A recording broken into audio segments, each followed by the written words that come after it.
À seulement 8 jours du début de l'Euro 2016 de football, tout est prêt pour accueillir les dizaines de milliers de supporters dans des conditions de sécurité optimales, que ce soit au Stade Vélodrome, dans la fan zone ou sur le vieux port de Marseille. Forces de l'ordre, agents municipaux et de sécurité vont être déployés. Le dispositif complet a été dévoilé ce matin en préfecture. Émilie Davy.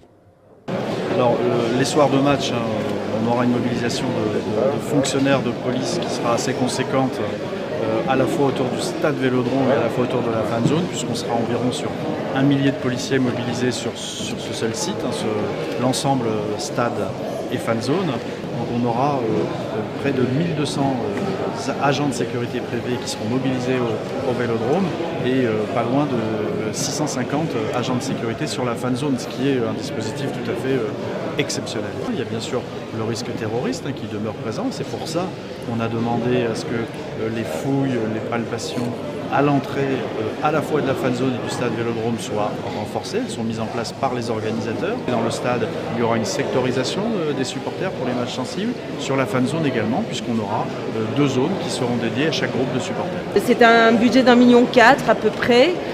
C'est de la sécurité privée, elle est coordonnée avec la police nationale et la police municipale. Nous avons aussi installé des caméras de vidéoprotection, ça aussi ça a un coût.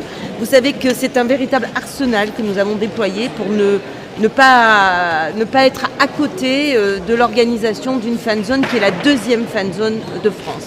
Mais ce qui est important aussi, c'est de savoir que nous sommes très attentifs au jour le jour et que nous prendrons le pouls de l'événement avec le préfet de police pour voir comment peut-être continuer à adapter au cas par cas certaines dispositions qu'il conviendrait de prendre encore. La situation se présente bien malgré un niveau global de vigilance qui est nécessaire.